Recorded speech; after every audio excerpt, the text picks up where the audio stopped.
सारस्वत ब्राह्मण महर्षि पुलस्त्य ऋषि का पौत्र और विश्रवा का पुत्र रावण एक परम भगवान शिव भक्त, उद्भट राजनीतिज्ञ, महाप्रतापी, महापराक्रमी योद्धा, अत्यंत बलशाली, शास्त्रों का प्रखर ज्ञाता, प्रकांड विद्वान, पंडित एवं महाज्ञानी था। रावण ब्रह्मा ज्ञानी और बहुविद्याओं का जानकार था। वह कई तरह के तंत्र, सम्मोहन, इंद्रजाल और जादू जानता था। रावण के पास ऐसा विमान भी था जो अन्य किसी के पास नहीं था। इसलिए जब रावण मृत्युशैया पर पड़ा होता है, तब भगवान राम अपने भाई लक्ष्मण को रावण ने राजनीति और शक्ति का ज्ञान प्राप्त करने को कहते हैं। काली हल्दी के पौधे की जड़ को सुखाकर शनिवार के दिन काले कपड़े में इसे बांधकर गले या हाथ में बांधने से आर्थिक तंगी से छुटकारा मिलता है। साथ ही इसके असर से शत्रु यदि सामने आए तो उसका भी विनाश होता है, और किसी शुभ काम से निकले तो इसके असर से काम में कामयाबी भी मिलती है। रावण ने अपने जीवन काल में बहुत ऐसे उपाय बताए जो आर्थिक तंगी दूर करके मालामाल बना सकते हैं। इसी में एक है काली हल्दी। काली हल्दी चमत्कारी से भरी हुई है। जानते हैं रावण ने धन प्राप्ति और इससे जुड़ी समस्या से छुटकारा पाने के लिए काली हल्दी के उपाय कौन से उपाय बताएं? आर्थिक तंगी से बचने के लिए किसी चांदी के डिब्बे में काली हल्दी, नागकेसर और सिंदूर डालकर किसी लक्ष्मी मंदिर में जाकर उनके पैरों में स्पर्श कराएं। इसके बाद घर में धन रखने वाली जगह पर रख दें। इस उपाय को करने से पहले ध्यान रखें कि इसे शुक्ल पक्ष के पहले शुक्रवार के दिन ही करना है। कहते हैं कि काली हल्दी पीसकर उसमें केसर या गंगाजल मिलाएं। अब इस पेस्ट को गले या अन्य दूसरी जगहों पर स्वास्तिक का चिन्ह बनाएं। यह उपाय माह के पहले बुधवार के दिन करें। मान्यता है कि ऐसा करने से व्यापार में तरक्की के रास्ते खुलते हैं। काली हल्दी के पौधे की जड़ को सुखाकर शनिवार के दिन काले कपड़े में इसे बांधकर गले या हाथ में बांधने से आर्थिक तंगी से छुटकारा मिलता है। साथ ही इसके असर से शत्रु यदि सामने आए तो उसका भी विनाश होता है, और किसी शुभ काम से निकले तो इसके असर से काम में कामयाबी भी मिलती है। भगवान श्री राम की कथा जिस लंकापति रावण के बगैर अधूरी मानी जाती है। त्रेता युग में जन्मा रावण एक ऐसा दुष्ट राक्षस था जो भगवान शिव का भी अनन्य भक्त था। उसका जन्म ब्राह्मण राक्षस कुल में हुआ था, लेकिन उसके अंदर राक्षस प्रवृत्ति के गुण ज्यादा थे। ब्राह्मण होने के कारण उसे समस्त वेदों व शास्त्रों का अच्छे से ज्ञान था, लेकिन उसके कर्म राक्षसों के समान थे। वह महातपस्वी, महापंडित और तमाम विद्या का जानकार था।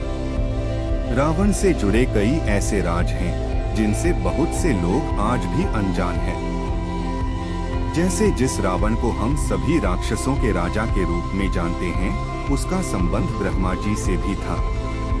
वाल्मीकि रामायण के अनुसार लंका का राजा रावण परमपिता ब्रह्मा जी का वंशज था।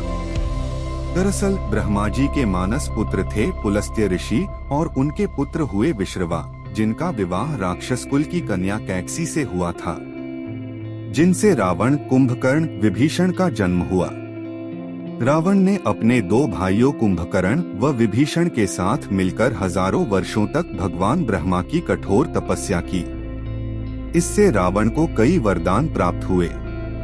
रावण भले ही एक राक्षस कुल का राजा था, लेकिन उसके जैसा दुनिया में दूसरा कोई व्यक्ति नहीं। इसलिए कहा जाता है कि रावण सिर्फ एक है। लंकाधिपति दशानन महाराज रावण अत्यंत ही बलशाली, महापराक्रमी योद्धा, परम शिव भक्त, वेदों का ज्ञाता और महापंडित था। जैन शास्त्र में रावण को प्रतिनारायण माना गया है। यही कारण है कि जैन धर्म के 64 शलाका पुरुषों में रावण का नाम भी शामिल है। रावण ब्रह्मा ज्ञानी और बहुविद्याओं का जानकार था। वह कई तरह के तंत्र, सम्मोहन, इंद्रजाल और जादू जानता था। रावण के पास ऐसा विमान भी था जो अन्य किसी के पास नहीं था।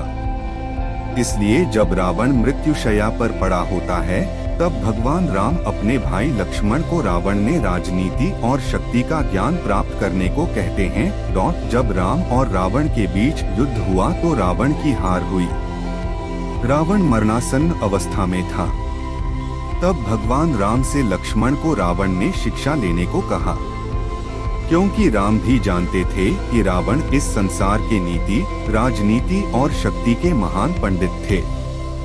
इसलिए राम ने लक्ष्मण से कहा कि तुम रावण के पास जाओ को उससे जीवन से जुड़ी ऐसी शिक्षाएं प्राप्त करो जो तुम्हें और कोई नहीं दे सकता है। भगवान राम की बात सुनकर लक्ष्मण मृत्युशैया पर पड़े रावण के सिर के पास जाकर खड़े हो गए। लेकिन लक्ष्मण के काफी देर खड़े होने पर भी रावण ने कुछ नहीं कहा।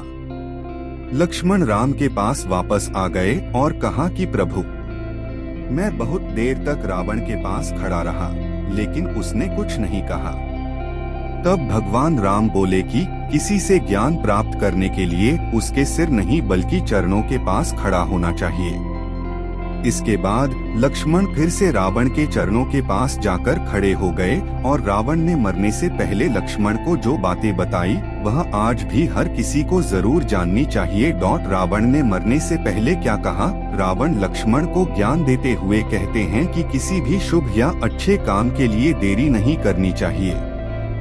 वहीं अशुभ काम के लिए जितना मोह वश करना पड़े उसे उतना टालने का प्रयास करना चाहिए। अपनी शक्ति और पराक्रम में इतना घमंड नहीं करना चाहिए या इतना अधिक अंधा नहीं होना चाहिए कि शत्रु तुच्छ लगने लगे। मुझे ब्रह्मा जी से वरदान मिला था कि मानव और वानर के अलावा कोई मुझे नहीं मार सकेगा, लेकिन इसके बावजूद मैंने इन्हें तुच्छ मान लिया और यही मेरी सबसे बड़ी